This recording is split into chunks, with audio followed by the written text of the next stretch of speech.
So both Lee and I love getting outside to take advantage of the outdoors in the summer, but new research shows about 2/3 of the sunscreens out there either don't protect against the sun or include harmful chemicals. We've talked about this on the show before. Dr. Mehra from SSM Health is back with us this morning to talk about those findings. Glad to have you back with us. Good morning.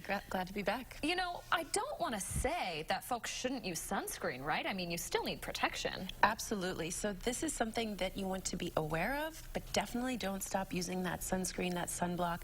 It's really important to remember that skin cancer affects more Americans than any other cancer out there. So this is still really important. And the number one thing we can do is protect, and prevention.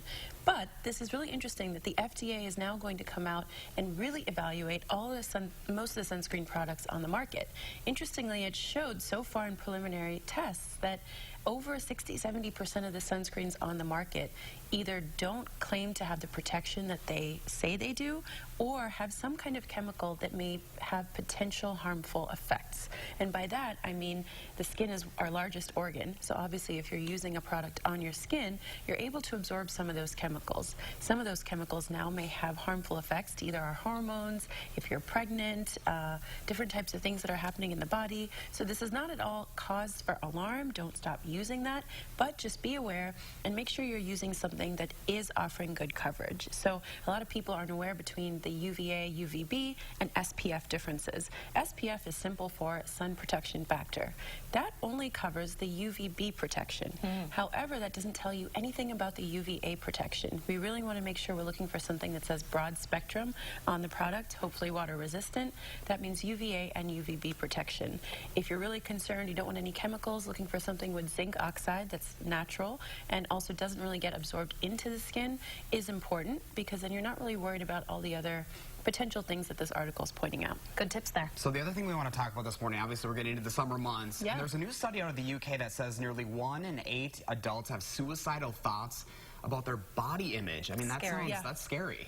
It is scary, and you know, we're seeing more and more studies like this. This study was actually out of Britain, as you mentioned, but we're seeing this in America and England, anywhere where really social media in general, continues to promote these images that may be unrealistic and really set a goal for us that are unattainable. So a lot of organizations are working together, like suicide prevention organizations, with social media, with media, to say how can we encourage positive body images without making people really question, really doubt themselves, and have suicidal thoughts. I mean, in general, we always want to encourage having a healthy, happy lifestyle, but that, of course, also deals with having great mental health, feeling good about yourself, not looking at images and feeling potentially suicidal.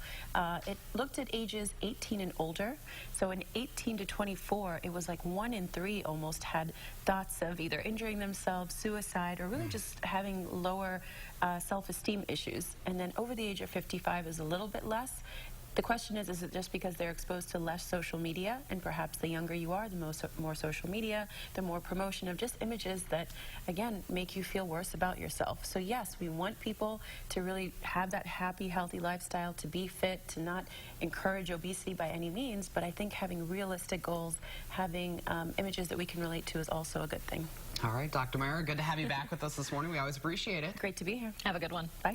All right.